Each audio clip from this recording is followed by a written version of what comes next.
It is Moody Coliseum on the campus of SMU. It's where the #1 ranked UConn Huskies go to tip off against the Mustangs at the top of the hour right here on SNY. As we welcome you to the UConn women's basketball pregame show, I'm Gary Apple sitting alongside Kara Walters on this Sunday afternoon. UConn coming off the 83-55 win over Wichita State on Thursday night. But Kara, there were some lapses along the way. So I think we're looking, as Gino Auriemma would put it, for some consistency. Yeah. And how do they find that consistency? Put 4 good quarters together.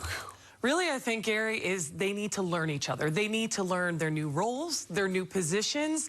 Everything is different this year. So they're still trying to develop that chemistry, but learn. You know, Megan's in a different role. Crystal's in a different role. She's trying to look to be a scorer now. So where do I hit her? Where do I give her the pass? So I think learning each other, if that makes sense, is going to help this team go. Obviously, focus is very important. Sometimes when you're on winter break and you don't have anything going on and you're laying around, that sometimes can hurt you this time of year. But true tests coming up in the next couple weeks, and I think if they develop that chemistry as far as learning everyone's role, position, this is all new this year, right? This is new territory, incorporating some freshmen. So I think you'll see it develop.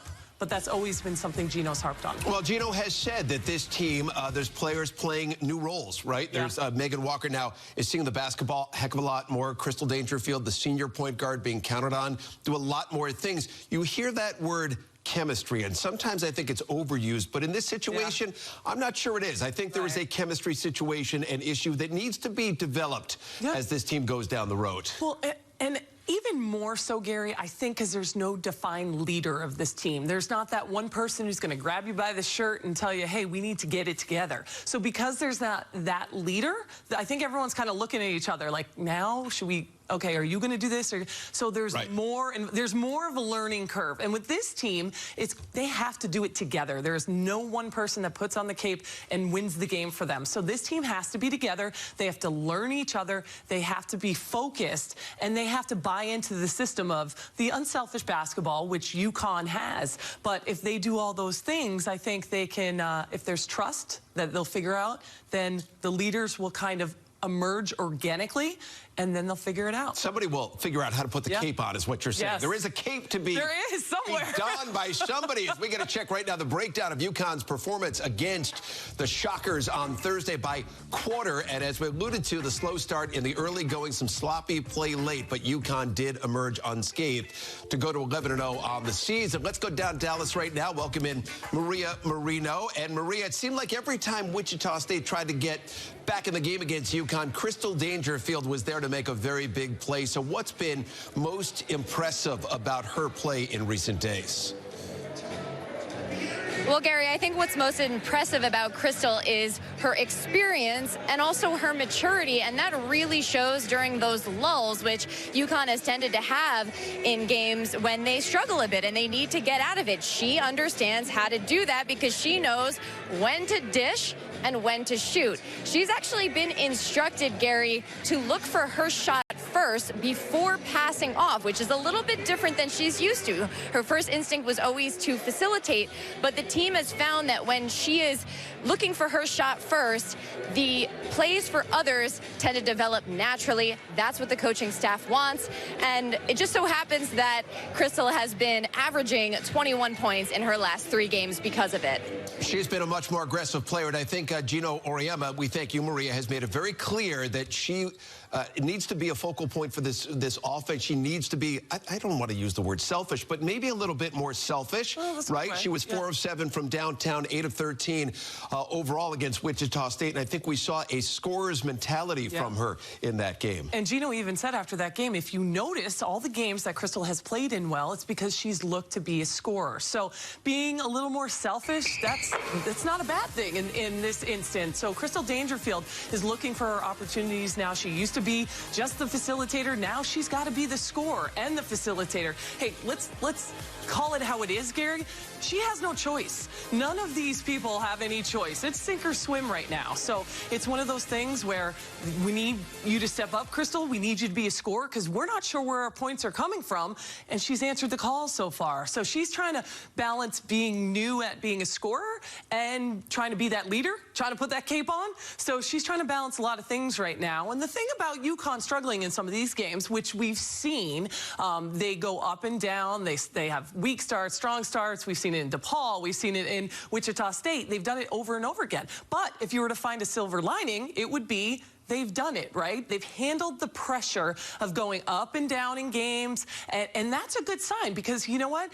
In the past, we haven't seen that. They haven't been in that situation. So they get to a Final Four and they go, oh my goodness, you know, we have to face adversity. Well, now, if you're trying to look on the bright side, they're gaining experience. So they don't look as dominant, but they're learning valuable lessons and might pay off that way. I think you're right about that. I thought it was interesting in the Wichita State game. They fell behind 10-1 early, and then Megan Walker had 13 points early in that game. She was huge to really get them going, and then Crystal Dangerfield late in the game put on some terrific moves and really took over the game, and then Kristen Williams got involved as well. So at different places in the game, they each stepped up, and I thought that was very telling as that game unfolded. Yeah, that speaks volumes. You know, this is a team that everyone's written off already. Even though they're #1 in the country, even though they have some of the best stats in the country, everyone's kind of written them off, right? True. And you see how they are. We said by committee, this team. There's not that one person, but to see how one steps up here and one steps up, that shows a maturity that they're starting to get it. Like, you know, Megan Walker, she was the first UConn player to foul out in a really long time. So Kristen knew, I have to step up now. You know, one of our leaders is out, and they've done that. And shows a lot of maturity and growth, so they're going in the right direction. All right, we head for break here, and as we do, go to get a look at Crystal Dangerfield. She scored at least 19 points in 4 of her last 5 games. She looks to keep it rolling today down in Dallas. And when we come back on our pregame broadcast, going to take a closer look at Kristen Williams' performance on Thursday and what Gino Auriemma called one of her best games in a UConn uniform. Why was that the case? We'll examine that when we come back in just a moment.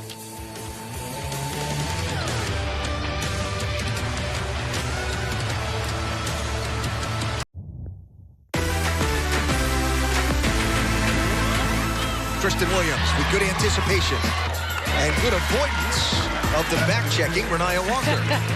Williams on the fast break. Got it and drew the foul. Early. Nope. Williams flies in for the rebound. To Makarov. Incredible focus by Williams. Williams against the numbers with a nice pull-up touch. Kristen Williams, she's been on a tear in recent days, contributing on all fronts. Her numbers, presented by Town Fair Tire, and the Hall of Famer, the head coach, Gino Auriemma, effusive in his praise of the sophomore on Thursday night. Take a listen. I thought this was one of the best games that she's played, not just this year, but since she's been at Connecticut, because it involved a whole bunch of stuff other than just, you know, the ball goes in the basket. And some of the rebounds that she got were rebounds that she had to go get. They didn't come to her, you know, and she made some really good plays for other people, and I thought she was terrific. Well, not every day the head coach gives you that sort of a pat on the back, but certainly the case with Kristen and her 19 points and 8 rebounds in the win against Wichita State. Yeah. So how have you seen her grow from freshman to sophomore year? Huge growth. I mean, if you talk to her and everyone else, if you ask, what's Kristen Williams' best game? Everyone goes back to that Notre Dame game that she had as a freshman. And she says that's not her best game. Yesterday, I think, was one of her best games because she came in as just a scorer and shooting the basketball. Well, now she's matured to the point where she's understanding she has to do other things, play defense, rebound. In that game, Wichita State, she had that 19 points, but like you said, 8 rebounds, 6 assists to go along with that. So she's paying attention to the details and doing all the other things, which are so important. And we've said this before, when you come from high school in an AAU program, all they want you to do is have 40 points a game. Well, that's not the case when you come to UConn. So she showed a lot of maturity. She realizes that Notre Dame's not her best game. And the funny thing is, she thinks she's in a shooting slump right now, despite the fact that she's second leading scorer on the team.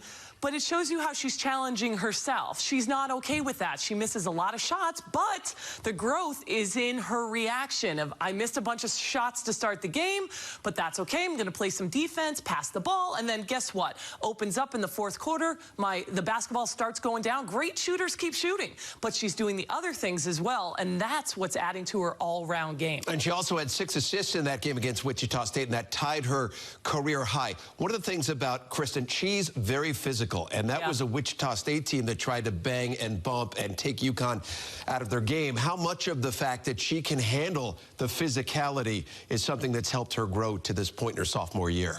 That's so important as a guard because she can penetrate to the hole. Like, she's got that quick first step, but she's strong. So that's going to help you, A, get to the free throw line, B, have people sag in because they know they can't stop her because she's strong, and then she kicks it out to the outside. So that's an important part of her growth. And she came in as a strong guard, but she's only gotten stronger. You know, as a freshman, you don't realize how much time you're putting in the weight room. And she did that. It makes her an even tougher guard to guard as she goes through the middle. And her numbers, they're considerably boosted from a year ago, averaging a little bit under 16 points a game. That's up about 4.5 points a game from her freshman year. So plenty more to come here on our pregame show. When we return, going to take a trip into Kara's corner as she's going to look at how UConn's selfless play is the catalyst for their offense. We're back from Studio 31 after this.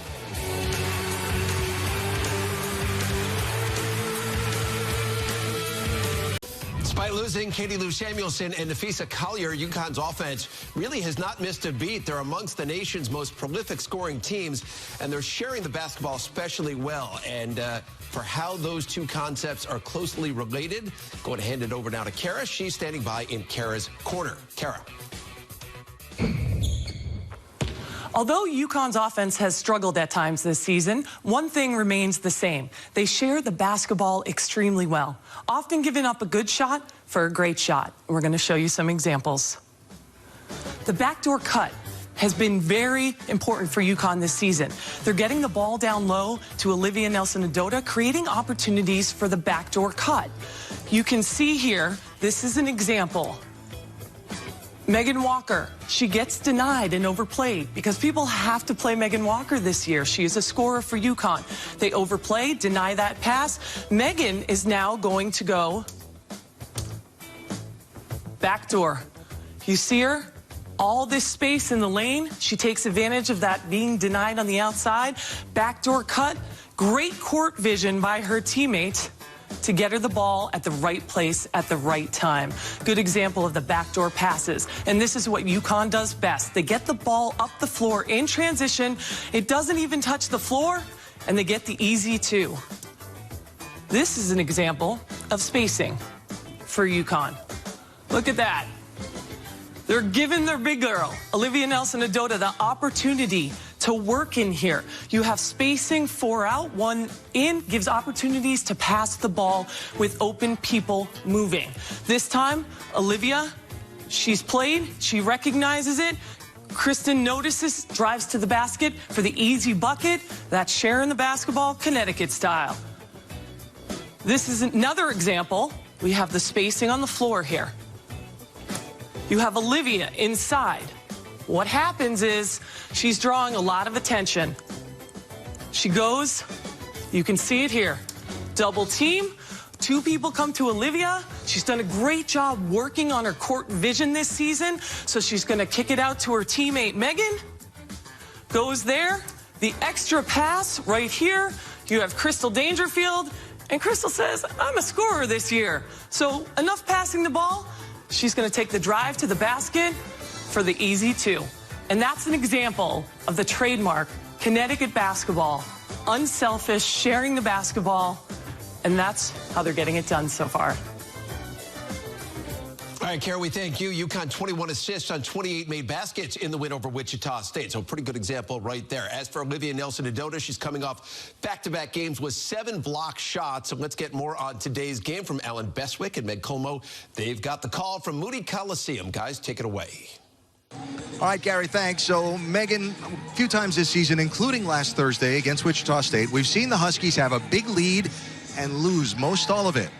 What can the team learn from those experiences that can help them moving forward? Yeah, I think it's only a positive. Obviously, Gino and Chris and Shea would probably think otherwise, but it's going to give them the toughness and the resolve that if you remember a couple Final Fours ago, and several in a row, where they lose on a last-second shot, things get tight. Well, when you have to go through adverse moments in games and then you learn how to fight back, I think it only helps you with your resolve. And I do believe because this team has younger players in key roles, well, you can only learn, really. It's baptism by fire in some regards. Yep. So I think it's a really good thing for them.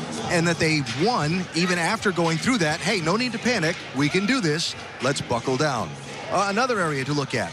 19 turnovers against Wichita State, 21 against DePaul. How big a concern are the turnovers with this young team going forward? Yeah, you have to, obviously, they want to keep those numbers down. I think it's part of this process, though, young kids in these roles, learning when to make decisions, right? Like when to pass the ball, when to shoot it. They're in the process of learning how to and when to, and sometimes that can get a little rocky, and we've seen those moments. I think the bigger plus for them is that, yeah, DePaul cut it in that fourth quarter. Wichita State cut it in that third and fourth, but UConn responded. And I think that speaks to the resolve that these kids are learning. It's a process, and the process continues today here in Dallas. Gary? All right, Alan and Meg, we thank you both. See you coming up on the call just a little bit here on SNY. When we come back on our pregame broadcast, going to take a closer look at Megan Walker and her contributions this season. She's the leading scorer on the UConn team, but where can she still improve? We've got answers on the way.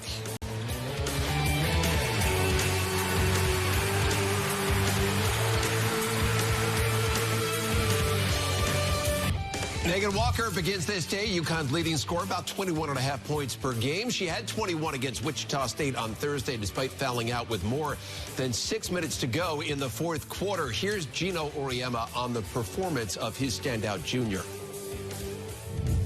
Meg goes in spurts, you know, like she had the first quarter like she had, where she pretty much was her and Crystal were like one-man show that whole first half. Without the two of them, I mean, we would have got nothing accomplished. And then the third quarter is the same Meg. So, right now we're just trying to build in some consistency there. But, I mean, it's no secret, when Megan's good, I mean, she's really, really, really good, like she was that whole first half. That is indeed the case. She is a true scorer. I mean, She looks to score the basketball. She can score it in a variety of ways. But what about where she can improve, where she can find that consistency that Gino was speaking about right there? Well, we all know the story. This summer, she got in great shape. She got quicker. She did a lot of things. So she put the time and the effort in, and that's evident. But now she needs to do other things, and that is become a smarter player, become a little more cerebral. Make sure you don't foul out when your team needs you in the fourth quarter. And not only foul out, but dumb fouls. Just kind of pushing somebody out of the way. And, I mean, those are the kind of fouls that will drive a coach crazy. So her getting smarter, knowing when and when you can't. Be discreet fouling somebody. This team needs her in the game in crunch time, and she can't be making decisions like that. So her decision making, her getting a little smaller, now it's the attention to details. We saw she took care of the big things, getting in shape and that sort of thing. Now it's the attention to details, becoming more consistent, being disciplined, playing every play, not taking any seconds off, being smart, like all these little things, trying to be a leader. Now, how is she going to handle pressure? Because teams are now, they have to guard her. She's it, right? She's a scorer for UConn. How is she going to go backdoor, or is she going to crumble? Like all these little things, that's what she needs to do to really take it to the next level. And I've said it before, she was the #1 player in the nation when she came out of high school. So she's used to getting double teamed and seeing that attention. So we'll see how she deals with that as this season rolls along. So we're closing in on game time down in Texas. UConn 11-0 on the season, ranked #1 in America, looking to move to 123-0 all time in the American Conference. Kara, with some things to look for in today's game when we come back.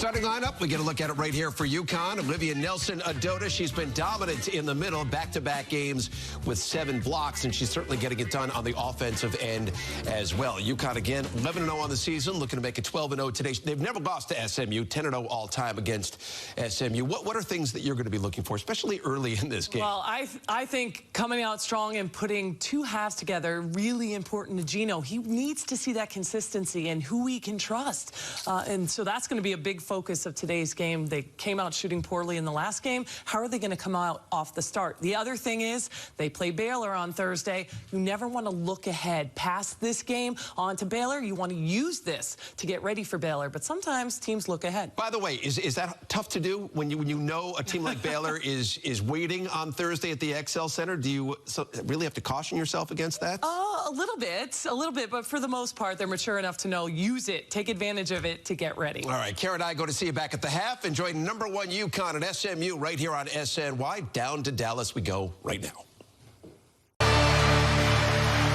It is the UConn Women's Halftime Report. It's brought to you by our local Ford stores. Gary Apple sitting alongside Carol Walters. UConn scored 30 points in that second quarter. They lead big at the half, 49-22. Not every day we're talking about Kyla Irwin, but man, she played a tremendous first half. Hey, she deserves kudos to her, and even Gino gave her credit there. I mean, that's huge. I'm a big Kyla Irwin fan. You know that. I have so much respect for this kid. What she has done, she's worked her butt off. She cheers her teammates. She's got the best attitude. That's the kid you want on your team, on your bench. And she has just waited for her opportunity. She's very talented. You just don't realize it because she hasn't had the opportunity, but she does the little things. She talks. She passes the ball. She sets her teammates up with great screens. So she does the things. She'd start on... Oh, wait, any other team in the country? She does start now, for UConn now. Because we've said that before. She would start it, but she is because of her attitude. She did a fantastic job setting herself up. She's been waiting for this opportunity, and boy, she's taken advantage. Didn't miss a shot in that first half. She was 4 of 4 from the field, 3 of 3 from beyond the arc. She's got 11 points, one of 3 UConn players in double figures as they lead 49-22 at the half. And still to come here on the Ford Halftime Report, go to hear from the freshman, Anna Makarat, on why she chose to come to UConn all the way from Poland. That plus a look ahead to the second half when we come back in just a moment. Time now for a look at first half stats. They're presented by your local Ford stores. UConn shooting it really well in that first half at 56%. They were good from downtown. In that second quarter, they made 4 of 5 from beyond the arc. They owned the paint 24-6 over SMU and 17 assists on 20 made baskets. A look ahead to the second half when we come back in just a moment. We get a look right now. First half category leaders presented by your local Ford stores. And Kristen Williams leads everybody in the game. She's got 14 points. We recently caught up with UConn freshman Anna Makarat, and the native of Poland shed some light on why she elected to come to UConn. Take a listen. I think it started with Diana Taurasi, and that's why I started to follow the school. And I saw the greatest achievements like championships and all the greatest seasons, so it's great to be here. It is amazing, right? You think about the impact that you and so many others have had on women's college basketball from all the way in Poland. She knows about the program and all the accomplishments. I know, it's crazy. It's pretty awesome, though. It is. See how the sport has kind of transcended not just women's basketball, but everywhere and every part of the world. I think it's great to see. UConn has changed the women's game. By the way, about 10 seconds. Megan Walker coming in, averaging a little bit under 22 a game. Had 10 points in that first half. What did you see? Well, she got a slow start, but she stayed with it. And she's getting opportunities for other people as well. She had 2 assists to go along with it. So she's very engaged in the game now, really helping her teammates out. All right, so UConn up 49-22 at the half. Karen and I going to see you back on the postgame show when it's all finished down in Dallas. Second half action coming following a quick break. All right, Ellen, we thank you. UConn just continues to roll in the American Conference. 123-0 all-time in the American. They've never lost a game in that conference. And you, a little bit of Nostradamus here on our pregame show. You said they've got to get better ball movement. What do they have? 29 assists. on 33 made baskets. Yeah, I mean, that's kind of been the calling card of UConn this season. I mean, they share the basketball extremely well. Even though sometimes their offense looks stagnant, they're seeing the floor, they're passing the ball. They're very unselfish. And they always make that extra pass. You know, they give up the good pass for the great pass. And you see people like Kyla getting involved. People like even the freshmen who come in, they get it. They get the system is unselfish basketball, and they get the best shot out of it.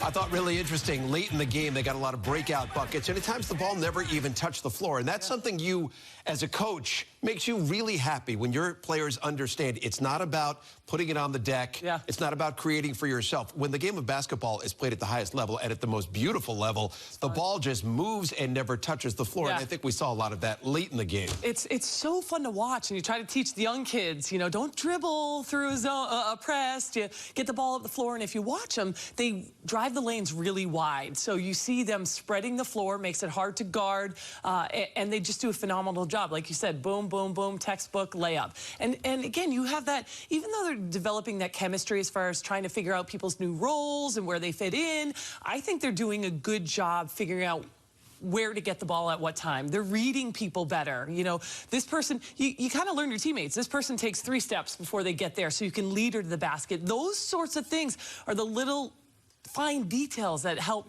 make a good team a great team, and you see that kind of slowly coming together. Well, I think one of the things we learned today is that the senior, Kyla Irwin, can play the game of basketball. Now, you've been somebody who's been a real advocate of hers. She's been such a patient player on that bench, and today she got her, listen, she started for a great portion of the season, but she played a terrific game today. 14 points, didn't miss a shot, 7 assists, new career high in points and also in dimes. What did you see from Kyla? I love this kid, and I think every coach should use Kyla as an example when teaching the younger players. This is how you do it. Great attitude, great body language, first one on a loose ball, first one cheering on her teammates, even if she doesn't get 1 minute of the game. You see her going down the line, right, high-fiving people when they shoot a 3. That attitude and the work ethic that she has makes her a dream player for any coach. She's the best teammate, whatever is needed. And then look at that. It could have gone 1 or 2 ways. She could have sat on the bench and be like, well, I'm never going to play UConn anyway. Right. Or work her butt off every day in hopes to be prepared. And by gosh, man, that girl was prepared. And she's, she's a great person, but she's an even better player to teammate to have. You know, she does that sort of thing. I'm really happy for her because she's a great player. She just is getting her chance now. And she's got a really nice rotation on her jump shot.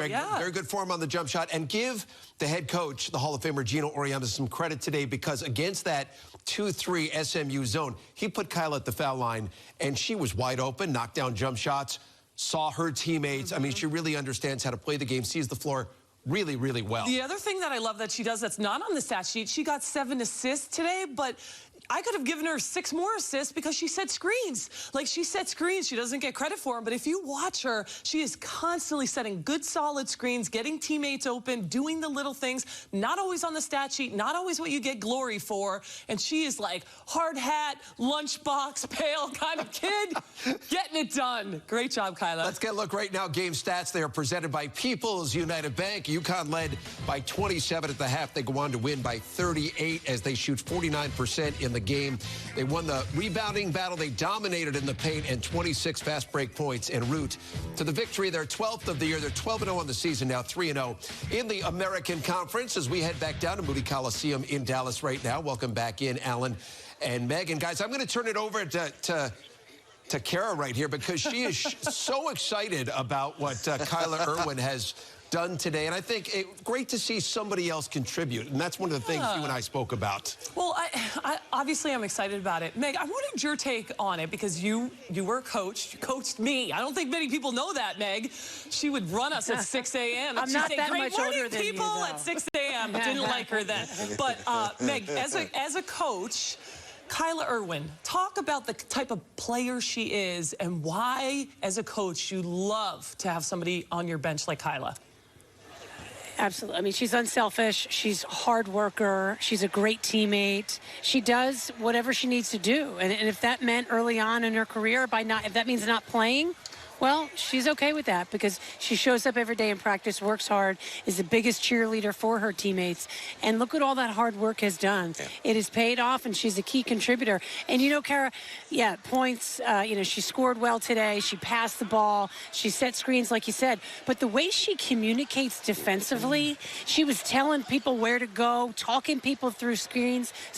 That's a kid who understands the mission, and she'll do whatever she has to do to get to that end game, you know. And I agree with you. I'm just let's also be remember her mom's a coach. Yeah. Her mom was her coach. We got to give Bethany some credit too. This is true. I think it was interesting. We talked with Kyla this morning at shoot-around, and Marie Marino asked her. She said, yeah, okay, we got the usual answers from Kyla, right, about team. And then she said, no, what does this mean to you to be starting for UConn as a senior? And she smiled, and she said, it's everything I wanted. It's everything I worked for. It means so much to me. And that was cool to see that moment with her, and to see her have a big game like this today was fun. I think it is, because she has certainly paid her dues. I do want to ask you guys about Crystal Dangerfield, because after the last game against Wichita State, Gino Auriemma said when she is aggressive from an offensive standpoint, scoring a lot of points, and she had 22 points on Thursday night, UConn is better and she's better. Different story in today's game. She only had 10 points. She did have 8 assists in the game. What was different about Crystal today as opposed to Thursday night? Well, I think what was different was who was defending her. Remember, one of the things Gino has talked about is, you know, now you're being guarded by the other team's best defender. And this young kid for SMU that we talked about and kind of raved about a few times during today's broadcast, Reagan Bradley, was defending Crystal a lot today, and she defended with a lot of energy and a lot of effort. And so when somebody takes that part of your game away, you have to adjust. Yeah, and I thought Crystal did a really good job in that first half against their zone. She found the right pass, and, you know, I thought she really was a great leader for this team today.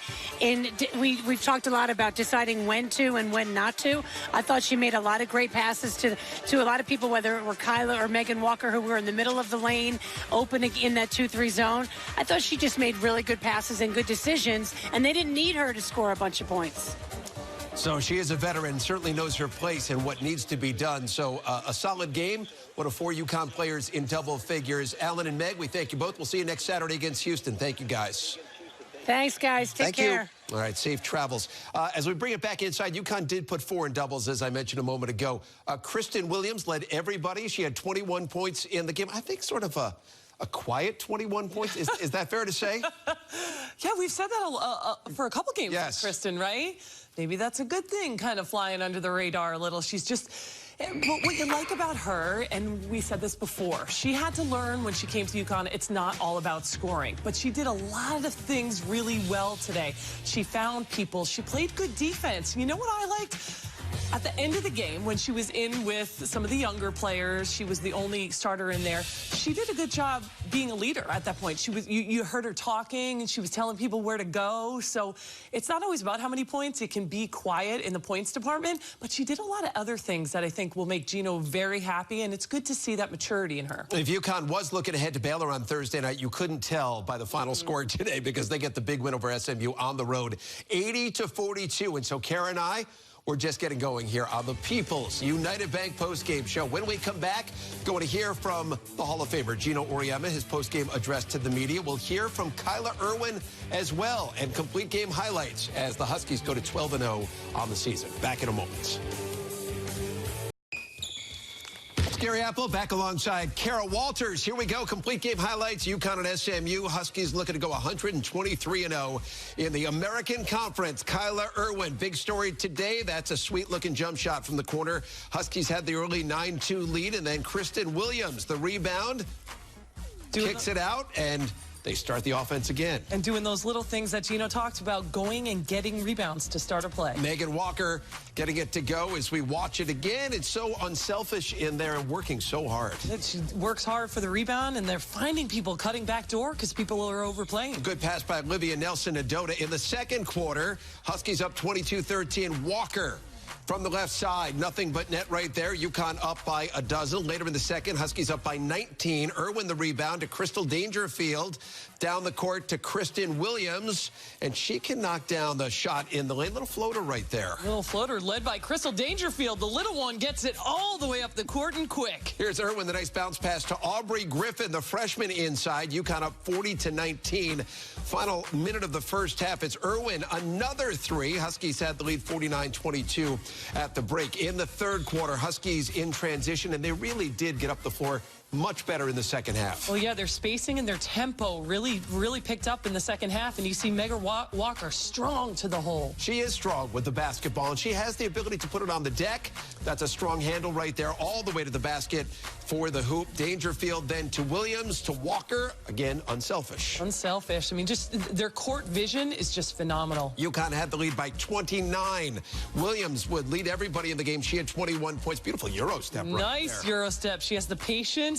She reads the defender right by Swin Cash's cousin to the hole. She's got beautiful handle. And then in the fourth quarter, Huskies opening up the lead even further. That's Irwin, top of the key, 14 and 7 assists for her as UConn goes on to get the win, 80-42. They shot 49% in the game, 43% from beyond the arc. They were 10 of 23 from downtown. Short time ago, Marino with Kyla Irwin. Kyla, a career day for you. Perfect from the floor, 7 assists. What did you feel like out there? It was a lot of fun. You know, they just kept feeding me and knocking the shots in whenever I was passing it to them. So I was really happy about that. We played really hard. We played really well. So it was all good. You've been all about the team and doing whatever you can to help the team. But for you personally, what was this like? I mean, it feels great. You know, I'm just happy that shots were going in. And, you know, it was such a great feeling to be able to contribute like that on the court. Offensively, were you happy with the flow of the team? Yeah, I think we did a really good job. We rotated well. We were really aggressive. We played really hard the entire game. So I think it was a really good game. And I saw how happy you were on the sideline rooting for some of your teammates when the bench saw some minutes. How important is that? I think that's always important, you know, because I've been in their shoes and I know how important it is to see my other teammates cheering me on. So I just want to make sure that everyone knows that they're just as important as everyone is throughout the entire team. What's the talk of the team now with Baylor coming in? How exciting is that? Yeah, I mean, we're really excited. We can't wait. We know this month is going to be really big for us, so we're just really excited for it. All right. Congrats, Kyla. Thank you so much. Thank you. All right, big smile on Kyla's face, and for good reason. I mean, this was a marquee moment for her in her UConn career. I do want to focus on the freshmen for a moment here. Aubrey Griffin and Anna Makarat both saw significant time in the game today. They combined for 14 points and 10 rebounds. What did you see from the freshmen? You're slowly starting to see some confidence creep out, right?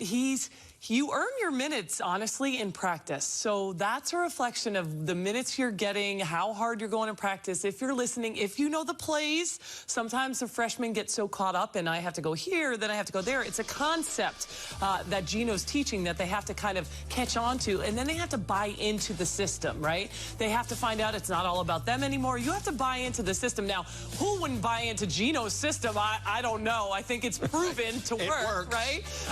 You can see the confidence that they're learning the system, figuring out plays and what's needed, what their role is.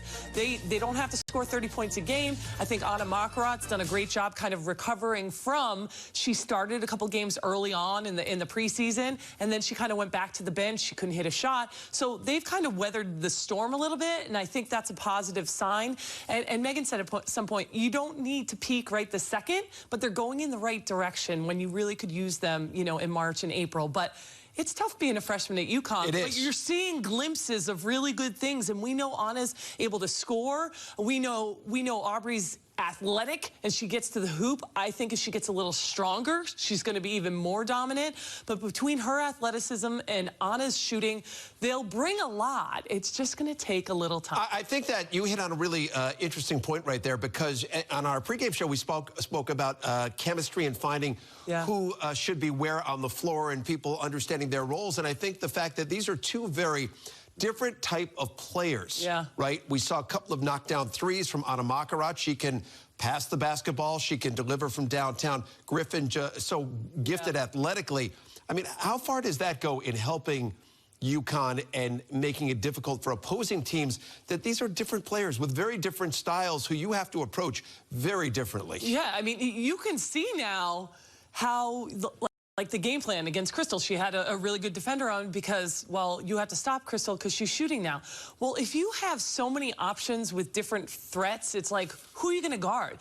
They're not all the same player. You know, although there's no Nafisa Collier or Katie Lou Samuelson, they have to play as a unit, but they all have very different skill sets that they bring. And they need to just do that really well. Find your strength and do it really well. And if that's shooting for Anna and being athletic for, I mean, that makes you a good team. So I think the chemistry there and everyone bringing their own thing together to make it happen is what's going to make it happen. We've got more to come here on our post-game show. When we come back, we're going to hear more from Gino Auriemma, his post-game address to the media. Plus, we're going to take a look ahead to the Baylor game coming up on Thursday night. That is a very big test for this UConn team against the defending national champions. And we're coming back from Studio 31 in just a moment.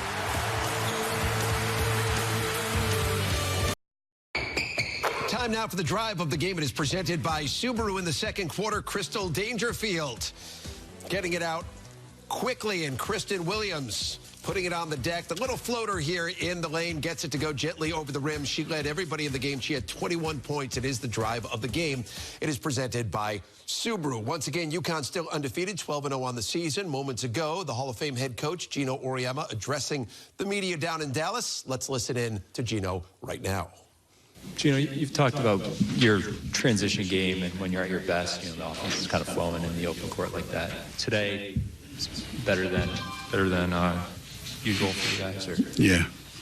No. Well, you know, we were able to,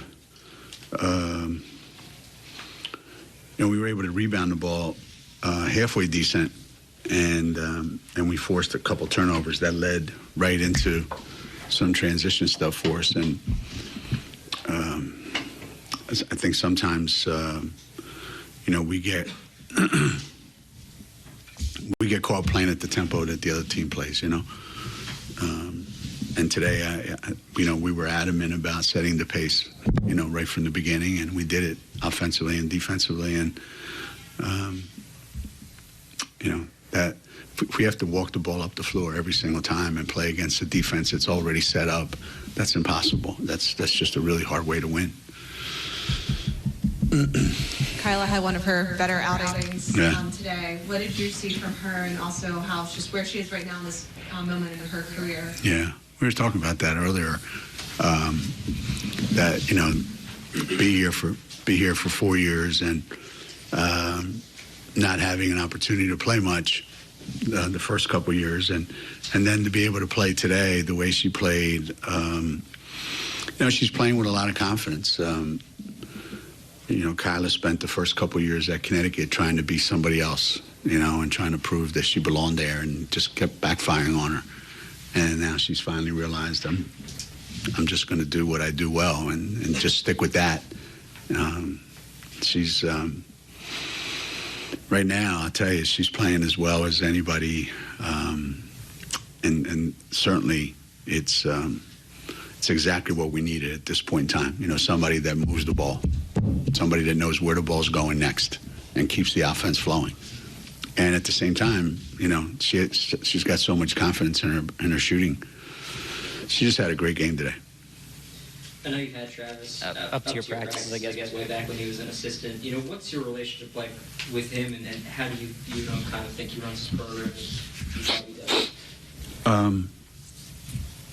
does? We've known each other for a long time, obviously, and spent some time together off the court, obviously, and I think the tough challenge for a coach is when you get into a program is trying to create an environment that you're comfortable with, that then you can bring those players that you think fit that kind of environment that you want to create. And they're not there yet, obviously. I watched them play, and they'll play really well one game, and they'll not play so well the next game. They'll play really well for a quarter, they'll not play well for a quarter.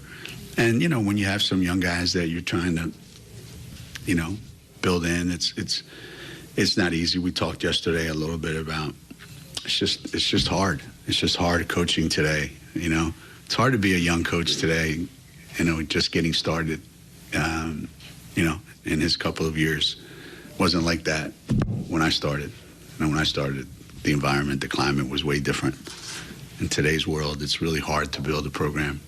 You know, he's got a lot of work to do ahead of him, for sure. Olivia looks like she's been struggling a little bit the last 2 games. Seems like today, just they were clogging the paint and putting a lot of pressure on her. Is that something where you need her to kind of be more aggressive in the paint, kind of go up harder, kind of deal with that more, or is it just more of the defensive focus to stopping her is working? I think teams vary it up. You know, some teams will want to play her one-on-one because they'd rather we try to score in the lane than try to make 10 threes like we made today, I think. And, you know, their strategy today was more of really attack her when she caught the ball, and they were willing to give up a lot of open threes, hoping that we missed. So sometimes, yeah, I just think she has to be more aggressive all the way around, you know, offensively, defensively, you know, everything. There were opportunities that, you know, that she could have had today, but she's just going to have to get a little bit stronger and a little bit more aggressive. And I don't think she'll ever be, you know, a bruiser in there, but there's no reason why she can't be a little more effective than she was today. And today the defense had a lot to do with it, no question.